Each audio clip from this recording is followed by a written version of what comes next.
भी जानकारी देंगे तत्व के हिसाब से। क्यों तत्व के हिसाब से दे रहे हैं? कारण केवल ज्ञानी है, तो केवल ज्ञानी जो है वो तो सारे रूपी अरूपी शब्द देख के उत्तर दे रहे हैं, तो उनका सारा उत्तर तत्व के हिसाब से होता, इसीलिए उनके उत्तर को कहते हैं तात्विक उत्तर। देखो एक शब्द आया अभी, भगवान महावीर ने तात्विक जानकारी की प्राथमिकता दी, कारण उनके पास तत्व ज्ञान है तो प्राथमिकता देंगे, बाकी हो सके थोड़ा जानते हैं और उसी से समाधान दे देते हैं, पर इनका ये है। अब 5 प्रश्न को समाधान मूल सूत्र में स्पष्ट है, आगे इसका करेंगे, यहाँ पर बार बार रिपीट होगा इसीलिए दूसरी चीज आगे कर लेते हैं। द्रव्य की अपेक्षा से सिद्ध एक है, वो पूछ रहे हैं, ये सारे प्रश्न पूछ रहे हैं, तो इस प्रश्न को मैं आगे आपको इसलिए ले रही हूँ, आगे दूसरी चीज पढ़ा दूं तो 5 प्रश्न का एकदम पूरा क्लियर कर दूंगी। अब एक मूल चीज को धीरे से सुनिए। आत्मा का असंख्य प्रदेश होते हैं, लोकाकाश में असंख्य प्रदेश की अवगणना। संसार में धर्मास्तिकाय, अधर्मास्तिकाय, जीवास्तिकाय, ये जो है यहाँ पर देखिए जीवास्तिका मीन्स आत्मा और जीवास्तिका एक है, लोकाकाश, ये सारे ही असंख्य क्या है? प्रदेश है। तभी तो कहते हैं कि यदि लोकाकाश असंख्य है और आत्मा प्रदेश भी असंख्य है, वो एक प्रदेश में तो जीव रहेगा नहीं, असंख्य प्रदेश में रह सकता है, पर समय आने पर पूरे लोक को घेर लेता है। तो कैसे? कारण जितना प्रदेश लोक में है उतना ही प्रदेश आत्मा में है, इसीलिए कोना कोना में वो केवली समुद्र के समय उभरते हैं। क्लियर? अब आगे, सिद्ध की आत्मा अमूर्त होने के कारण स्थान नहीं रोकता। इसको मैं पहले प्रश्न बना लेती हूँ। क्या प्रश्न यदि आपको पूछा जाए कि ठीक है हमारी आत्मा असंख्य प्रदेश है, लोक भी असंख्य प्रदेश है, तो क्या यहाँ पर अनंत जीव टिक सकते हैं? अनंत जीव तो है ही।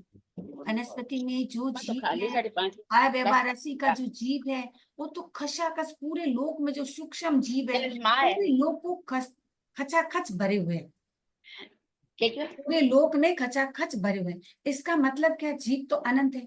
अब अनंत जीव असंख्य प्रदेशी लोक में कैसे रहती?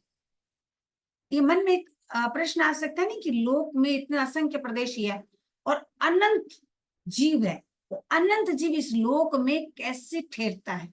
मन में शब्द आता है, प्रश्न आता है। अब यहाँ पर क्या बोले? असिद्ध भी अनंत है, ये भी अपने जानते हैं, वो भी जीव है, वो भी हमारे लोक के भीतर है, लोक के बाहर नहीं है, कारण जीव लोक के बाहर जा नहीं सकते। आप सबने जानते हो, कारण ये हमारा जीव का स्वभाव ही नहीं है कि बाहर जाए। फिर बाहर वृक्ष है, तो वृक्ष को पार करना, कोई जगह हमारी स्लीपर होती है तब तो हम इसको स्लिप करके निकल जाएंगे, पर स्लीपर नहीं है, खड़दड़ी जगह है तो हम अटक जाएंगे। ठीक है, तो इसी हिसाब से वो बाहर जा नहीं सकती। फिर धर्मास्तिका वह नहीं है तो उसी से नहीं जा सकती। तो ये सारा कारण है कि इसका मतलब सिद्ध भी जीव है और सिद्ध हमारे लोक के भीतर है। तो अब हम आनंद सिद्ध है, वो कहाँ रह रहे हैं? उसका उत्तर कैसे लिखा है, एक उदाहरण के दे दिया।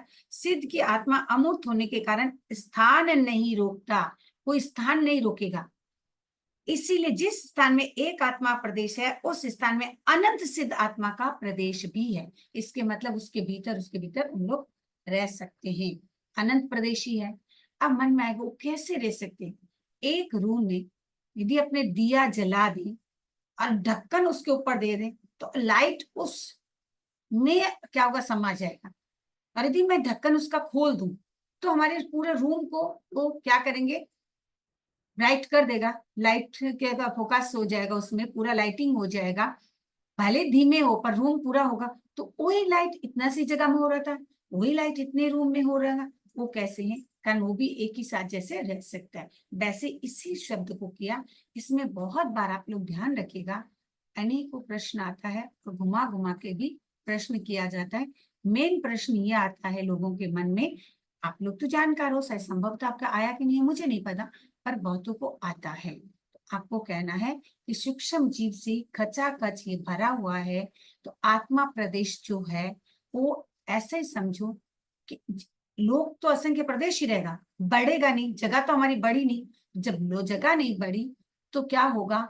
उसके ऊपर ऊपर तो रहेगा एक ही आकाश प्रदेश में, तो कोई जीव टिकेगा नहीं। असंख्य आकाश प्रदेश, एक जीव ले लिया तो बाकी जीव उसी प्रदेश के ऊपर। तो ऐसे मान्यता है। अब हो सकता है किसी की मान्यता अलग हो, अपनी ऐसे एक साथ समझ सकता है, इसलिए अनंत असंख्य प्रदेशी जीव, जो अनंत प्रदेशी जीव नहीं है, अनंत जीव असंख्य प्रदेशी होते हुए, लोक भी असंख्य प्रदेशी होते हुए उसमें समा सकते हैं।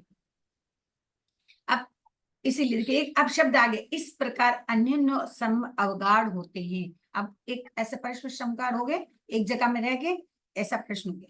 उत्तराधीन सूत्र और उभय में विसिद्ध की अवगाहना पूर्व शरीर की अपेक्षा निर्दिष्ट है। ये जानते हैं, आपको अवबोध में पढ़ चुके हैं कि जिसका जितना अवगाहना होगी, जैसे ऋषभ देव भगवान के समय अवगाहना 500 धनुष की थी, उस हिसाब से उनकी अवगाहना वहां जाके ठहरेगी। अपने जो 7 हाथ के भगवान महावीर की अवगाहना थी, उस हिसाब से ये होते हैं, उस हिसाब से छोटा बड़ा होकर, ये आप सब जानते हैं, डिटेल्स में जाने की आवश्यकता नहीं, पर टिकेगा शरीर की अवगाहने के अनुसार। काल की अपेक्षा सभी कम बेशी होते हैं। सिद्ध आदि अपरिवर्तित बतलाया गया है। ये एक आत्मा की दृष्टि से प्रतिपादित है। संसारी जीव कर्मबंध को छीन कर सिद्ध बनता है, इसलिए प्रत्येक सिद्ध होते हैं, कोई भी सिद्ध अनादि नहीं होते। सिद्ध शादी क्यों हुआ? आप कहेंगे कि अनादि में अपने कह सकते हैं, किस अपेक्षा से? कारण है, सिद्ध बहुत अनादि काल से आ रहा है, सिद्ध बन रहा है, परंतु हर जीव स्टार्टिंग पॉइंट सिद्ध का है। हम कभी भी पहले सिद्ध नहीं है, अभी मैं सिद्ध नहीं हूं, पर हो सकते यदि मैं, भगवान करे, गुरुदेव करे कि मैं सम्यक हूँ और आप लोग सब सम्यक हो, तो सिद्ध जाएंगे, तो पहले ही बार तो आप सिद्ध जाएंगे, तो सिद्ध क्या होगा? शादी हुआ। और अनादि प्रश्न यहाँ दिया नहीं दिया क्या? कोई भी सिद्ध अनादि नहीं होता, किसका अपेक्षा? इसीलिए प्रत्येक सिद्ध शादी होते, कोई भी सिद्ध अनादि नहीं होती प्रथम में। अब अनादि यदि कोई प्रश्न आ जाए तो सिद्ध अनादि किस अपेक्षा थे? बहुत पहले हो चुका है, जो हो चुका है उस अपेक्षा से आप खाली बोल सकते हो कि भाई अनादि काल से हो रहा है, पर कोई भी सिद्ध का प्रथम नहीं पर होगा, ऐसा नहीं है। सिद्ध स्टार्टिंग पॉइंट है। एक पैराग्राफ बहुत अच्छा था, आगे वाला पैराग्राफ में क्या दिया? केवली पूर्व अवस्था में बद्ध और फिर मुक्त होते हैं। केवली पूर्व अवस्था, केवल ज्ञान होने की पहली अवस्था जो है वो उनका क्या? बद्ध है, उस समय तो उनका कर्म रहेगा। उसके बाद बद्ध, फिर वो मुक्त हो जाते हैं। क्या होगा फिर? वो केवल ज्ञान जैसे होता है, आप सब जानते हैं कि उनका कर्म कटेगा और धीरे धीरे कर्म कटने के बाद में वो मुक्त अवश्य होंगे। 210 नंबर पेज है पारस भाई मेरा। तो अब योग सूत्र के जो में बात आती है, जैन दर्शन में सदैव मुक्त आत्मा मान्य नहीं है। सदैव मुक्त आत्मा मान्य नहीं है। क्यों? ये लाइन का मीनिंग देखो, जैन दर्शन में सदैव मुक्त आत्मा मान्य नहीं है, फिर भी अनादि सिद्ध का सिद्धांत स्वीकृत है। क्या बोले? जैन दर्शन सदैव मुक्त होते हैं। सदैव मतलब कि हमेशा, और मुक्त आत्मा मान्य नहीं है। मुक्त आत्मा ऐसा नहीं कि अपने बोल सकते हैं कि वो तो हमेशा की अनादि काल से मुक्ति था। जीव अनादि है, हम अनादि हैं। जीव थे, जीव है, जीव रहेगा। वो सिद्ध बन गया वो बात अलग है, परंतु सिद्ध का शादी होता है, का स्टार्टिंग पॉइंट होता है। शादी सिद्ध और अनादि सिद्ध ये दोनों मत के जो मिलते हैं, हमने दोनों प्रकार बात आपको बता दी। उत्तराखंड एक आत्मा की अपेक्षा सिद्ध जीव की शादी और अनेक आत्मा की अपेक्षा सिद्ध अनादि। अब ये लाइन क्लियर हो गया, कारण एक की अपेक्षा अपने शादी लोगे और अनेक हो गया अनादि। पर सिद्ध आप बोलोगे सिद्ध सिद्ध तो अनादि, मैं एक सिद्ध हुई नहीं, मैं सिद्ध हो रही हूँ, जस्ट मैं सिद्ध हो रही हूँ। 4 कर्मों का कटना, सिद्ध होना, ये जो आपने कह रहे हैं 14 गुणस्थान का चला जाना, 4 कर्म का कटना, सिद्ध होना, ये हमारा शादी पॉइंट ही होगा। और मैंने उस लाइन के साथ इस पहले ही बता दी कि अनादि किस अपेक्षा से हुआ। ठीक है। अब जीव काल की दृष्टि से अनंत के 8वां भंग के अवधि में चला गया। जो जीव काल की दृष्टि से अनंत के 8वां, अनंत का 9 भाग लिया जाता है, उसमें हमारी गणना में 8 अनंतवां भाग को एक्सेप्ट करते हैं, 9वां को अपने गिनती में नहीं लेते। आप सोचिए कितना बड़ा अनंत होता है। बाप रे बाप, 8 अनंत। एक अनंत मीन्स अनंत के साथ अनंत मिले तो अनंत, फिर उसके बाद में दूसरा, तीसरा, चौथा, पांचवा, मतलब कितना बड़ा अनंत है। तो काल की अपेक्षा इनको इतना समय ले लिया है। सादे सिद्ध अनादि सिद्ध बार बार हो गया, शब्द का हो गया। अब एक आगे देखो, स्वर्ग में उत्पन्न आत्मा पुण्य के क्षीण होने पर फिर जन्म लेता है, मोक्ष में गई हुई आत्मा पुनर्जन्म नहीं लेता है। इस लाइन को बताने का कारण है, ये अपनी जो मान्यता है उस हिसाब से तो स्वर्ग में जब जाएंगे तो पुण्य के कारण स्वर्ग में जाते हैं, और जब हमारा पुण्य खत्म हो जाएगा पुनः हम किसी भी गति में जाएं, चाहे वो मनुष्य मिले, नरक तो छोड़ ही दो, सभी जानते हो, और तिर्यंस में जाए, जैसी जैसी करनी वैसी वैसी भरनी, और मोक्ष चले गए तो हम वापस नहीं आएंगे। ये जैन के मान्यता, ठीक है। मान्यता भी अपने को ये नहीं करना कि केवल ज्ञानी ने तो कहा मोक्ष आएगा नहीं। अब भी हम आपको दूसरे दर्शन के साथ जोड़ रहे हैं। अपने तो मानते हैं कि अपने मोक्ष होने के बाद आएंगे नहीं, पर यहाँ पर आपको एक शब्द हमको बताना आगे। ये देखो, संभावी संभवामी, संभवामी युगे युगे, संभवामी मतलब क्या, समय होने से युगे युगे, जब जब जरूरत पड़ी तब तब उन लोग बोल रहे हैं कि वापिस अवतार जन्म लिए। इसका मतलब उनका कहना है कि जो मोक्ष हो गए, उनका शब्द मोक्ष ना हो, पर उनका कहना है कि मुक्ति हो गई, वो वापिस जब जरूरत पड़ा तो वो मनुष्य रूप में आकर सहायता करते हैं। जैसे कृष्ण जी है, उनका मानना मुक्ति हो गई, जरूरत पड़े तो आ जाती। ये उनकी मान्यता है, अपनी मान्यता नहीं है, तो उनकी मान्यता के कारण इसका मैंने उल्लेख किया। इसीलिए संभवामी युगे युगे जैसा स्वर जैन दर्शन में उच्चरित नहीं है, इनका उल्लेख, उच्चरित मीन्स उल्लेख नहीं है, कारण अपनी मान्यता में अवतार की बात नहीं है।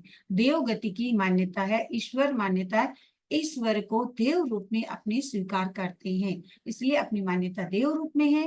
ईश्वर रूप में जो मान्यता वो देव के रूप में ओनली, बट मोक्ष के बाद अपनी मान्यता नहीं है। पेज नंबर भाई मेरा 210 है, 227। अच्छा ये हुआ, ये अपनी मान्यता के अनुसार हो गया। अब आगे आगे जो भाष्य उसमें देखिए कितना सुंदर एक शब्द आया है, वैशाली श्रावक। शब्द क्या है, वैशाली श्रावक। फिर आगे क्या दिया, पिंगल के लिए दो विशेषण।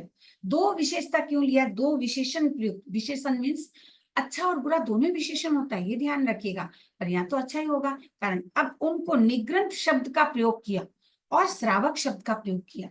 किंतु अपने सब यही सोचते हैं कि गृहस्थ के लिए श्रावक शब्द का प्रयोग होता है, तो पिंगल निग्रंथ होते हुए भी उनके लिए दो शब्दों का प्रयोग कैसे किया जा सकता। ऐसे लोगों को मन में आया कि एक ही व्यक्ति जो साधु है उसके लिए श्रावक शब्द का प्रयोग क्यों हुआ।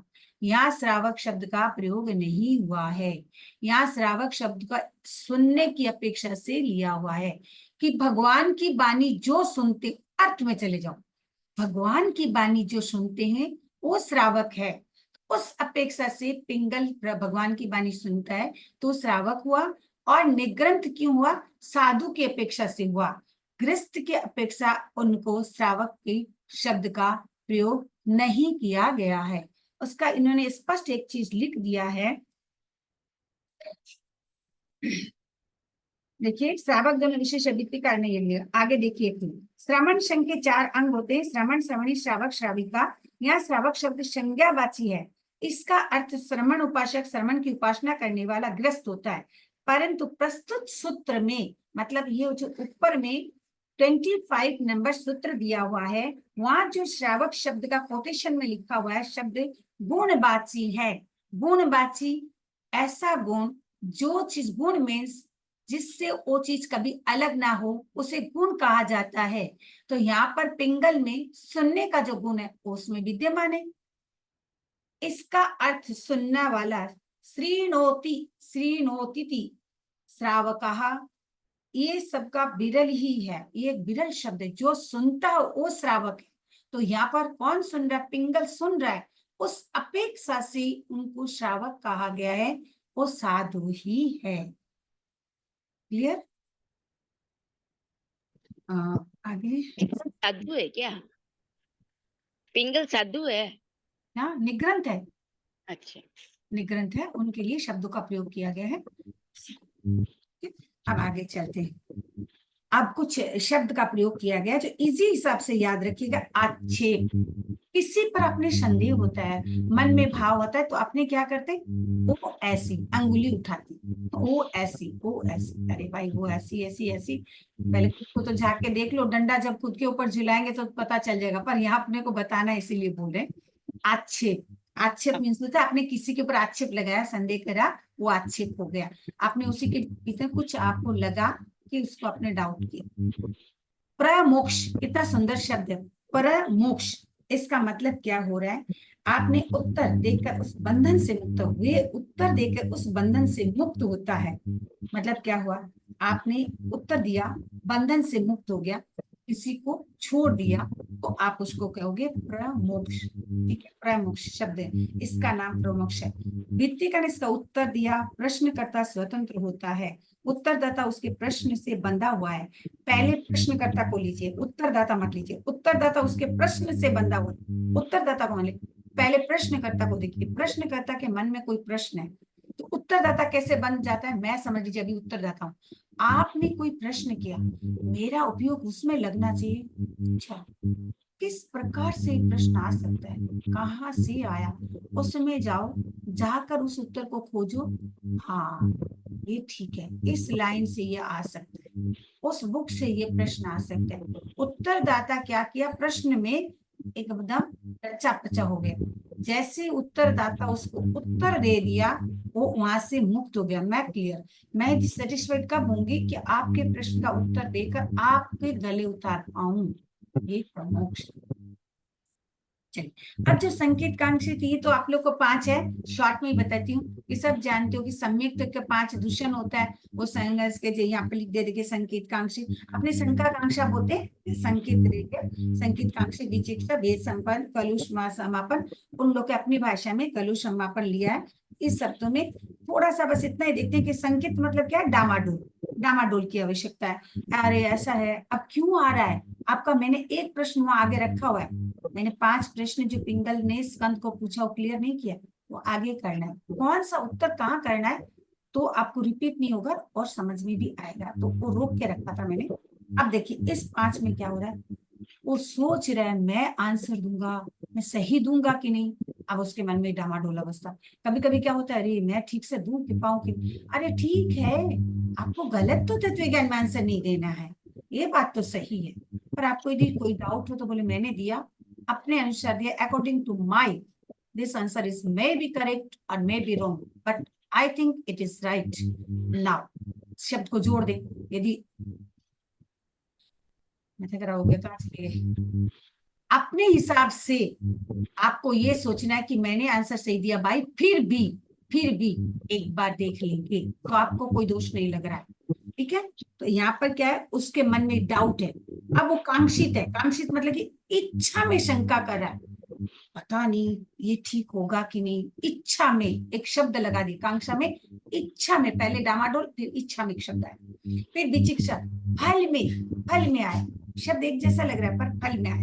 फिर वो क्या कह रहे हैं, अरे भाई क्या पता मेरे कारण उनको कहीं ऐसा नहीं हो जाए कि मैं कोई उनको कंफ्यूज में नहीं डाल दूं, किंग कर्तव्य विमूढ़ नहीं करूं, किंग कर्तव्य विमूढ़ नहीं हो जाए, इस प्रकार। फिर वो क्या बोले, विषय में कुछ नहीं जानता, प्रकार में निराशा भर गया, उनके मन में अब आ रहा है कि भाई क्या शब्द देखिए, कलुष, मन में कलुषता आनी, मतलब कलुषता मतलब वो नहीं, मन में आ रहा है कि इस देखो आज मैं इसको ये प्रश्न उत्तर दे पाता तो कितना अच्छा होता, इसकी मतलब उनके भाव में दुख आ रहा है, अभी वो कर नहीं पा रहा है, कलुषता आ रही है, देखो कलुष समापन हो गया, भर गया, मैं इस विषय में कुछ नहीं जानता, इस प्रकार की निराशा भर गई।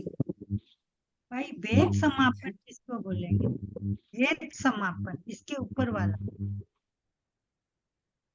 चलिए, अब वैशाली के श्रावक का प्रश्न जो आया है, भाई क्या प्रश्न था, भेद समापन, इसके ऊपर का जो वर्ड है ना, भेद समापन, किया मैंने, किंग कर्तव्य विमूढ़ बोला, व्याकुल हो गया, माने भेद समापन का मीनिंग क्या हुआ भाई, भेद समापन मतलब जो शब्द वो बोल रहा है, जो ये भी राइट, सामने वालों को ऐसा बोले, किंग कर्तव्य विमूढ़ मतलब राइट नहीं हो, हमारे मन में क्या होता है, हम जब कंफ्यूज होते हैं तब हमारे मन में क्या होता है कि भाई सामने वालों को भी हमने कंफ्यूज नहीं करना, एक्चुअल शब्द लो तो किंग कर्तव्य विमूढ़ मतलब आप राइट पोजीशन में नहीं पहुंच पा रहे। द्वैत हो गया मति का, हाँ वो भी ठीक है, वो भी ठीक है, मति मीन्स आप अपना सोच, यहाँ पर मति मतलब हाँ। सोच ले। हाँ वो है, अब जो प्रश्न बुद्धि का अपने- कह देते हैं, हाँ बुद्धि का कह दे, बुद्धि का द्वैत हो गया, मति में कह दो, बुद्धि हाँ में मति में। थोड़ा सा। हम्म। वैशालिक श्रावक पिंगल निग्रंथ कात्यायन सगोत्र स्कंद से दूसरी बार तीसरी बार प्रश्न करा, प्रश्न आ गया, एक बार प्रश्न किया, हम उत्तर आपको दे पाए नहीं पाए, दूसरी बार किया, तीसरी बार किया, अब क्या होता है, अब मन में तो ये सब आने वाला है ना कि मैं इस प्रश्न का राइट हूँ क्या नहीं। मन में ये आप सोच रहे कि इजी चीज 5 पूछा और 5 उसके मन में आया, वो बात नहीं है, उसकी परिस्थिति क्या हो रही है। कारण एक जानकार व्यक्ति होते होते ना तब कभी कहीं अटक जाते तो बाद में दिमाग लगाते हैं। जैसे कभी प्रश्न आते तो हम लोग भी रात को सोते समय अच्छा प्रश्न आया तो था, कहाँ है, कौन सी किताब में, कौन से भागों में, कौन से कहाँ है, ऐसे खोज लगाते हैं दिमाग में, चलता चलता चलता चलता चलता कहीं जाके टाइप करता है, अरे ये शब्द तो वहां है। कभी कभी ऐसा हो जाता है कि तुरंत प्रॉम्प्ट नहीं आता। तो इसी प्रकार यहाँ पर भी उनका मन में अब आ रहा है। क्यों आ रहा है? वैशाली श्रावक पिंगल निग्रंथ कात्यंश तो उनका गोत्र है। स्कंद से दूसरी बार, पहली बार पूछा, दूसरी बार पूछा, तीसरी बार पूछा, वो क्या प्रश्न है, सेम प्रश्न, क्या लोग शांत और अनंत है? अब उनको पूछ रहे हैं कि लोग जो है शांत है, मतलब इनकी सीमा कि ना ये अनंत है, जीव शांत है ना अनंत है, सेम पर सिद्धि शांत है ना अनंत है, सिद्ध शांत है अथवा अनंत है, सिद्धि अलग है, सिद्ध अलग है, किस मरण से मरता हुआ जीव बढ़ता है अथवा घटता है, इस प्रकार के मेरे द्वारा पूछे गए इतने प्रश्नों का तुम उत्तर दो। अब उसको बोले तुम उत्तर दो, सामने वालों का नहीं आए तो सामने वालों को निराशा तो होनी है। अब जो निराशा आई उसका उत्तर है कि कोई बार बार पूछे, नहीं आए तो थोड़ा निराशा होते हैं, क्या निग्रंथ है, बड़ा है, परंतु कितने, हाँ देखिए अब ये इसका धीरे धीरे अहोभाव लोग नहीं आते हुए भी कितना झुकते हैं, ये चीज का देखो। ये सारी बातें आते आते अब देवानुप्रिय आगे चलिए, वो सारी बातें आप समझ जाओगे इसलिए मैं आगे चलती हूँ। देवानुप्रिय ऐसे अर्थ भगवानों के नाम मात्र से किसकी बात करें कि जिसको पूछा जाए, जिसको पूछा जाएगा, किसको, भगवान को, और भगवान के बारे में सोच रहे हैं कि वो ऐसे व्यक्ति उनको पूछने से उसको सारा उत्तर आएगा। उसका जिसको उत्तर आते हैं भगवान है, उनका नाम लेने से कितना लाभ, उनको याद करने से कितना लाभ, फिर उनके यदि पास जाते हैं तो कितना लाभ, और उनका दर्शन करने से कितना लाभ। ये संस्कृत साहित्य में प्राय शब्द आते हैं कि कोई गुरु का दर्शन करने के लिए शरीर को हिलाया, चिंतन किया, तो क्या होते हैं कि कहते हैं कि बास हो गया, आप थोड़ा सी भी उठ गया तो बेला हो गया, आपने खड़ा होकर चलना शुरू कर दिया तो कहते हैं कि तेला चोला हो गया, आपने आधा रास्ता चल गए तो 15 की तपस्या होगी, आपने गुरु का दर्शन कर लिए तो अहोभाव से मास का मन हो जाते। ऐसी बातें संस्कृत साहित्य में आती है। यहाँ वही बात को दोहरा रही हूँ, ध्यान से सुनो। देवानुप्रिय श्रवण भगवान महावीर को वंदन नमस्कार करके प्रस्तुत करते कि उनकी कितना लाभ। अब भगवान उनको उत्तर देने के देंगे, भगवान तो देंगे, ये हमारे पौर भव इस भव के लिए हित शुभकामना की सारे करें। अब भगवान उनको बोल रहे हैं सब बारे, अब इनके उत्तर में आते हैं। ये मीनिंग हम आप ले रहे हैं, उसमें जाते हैं, मीनिंग आपको पढ़ लेना। 3 भागों में बातें, उसको श्रृंगाटक कहते हैं, त्रिक को तिहारा कहते हैं, चतुष को चौरा, गलियों के नाम होते हैं, गली में जो 3 रास्ता होता है, गली से 4 रास्ता होती है, वो सब है, ये सब चीजें, चाहे कि चतुर है, चौटा, जहाँ के 4 मार्ग मिलता है, ये सारी बातें हैं। इसको तो कोई विशेष मुझे नहीं लग रहा है, आप पढ़ने से भी समझ जाओगे। कोई अक्षर ऐसा है तो मैं देख लेती हूँ। जन कलकल का मतलब बहुत है, कलकल शब्द का मतलब बहुत क्यों होते हैं, पानी जो कलकल कलकल करते हैं तो उसके क्या होता है कि एक के बाद एक, एक के बाद एक होता है, तो उसी शब्द जन कलकल दे दिया तो बहुत हो गया।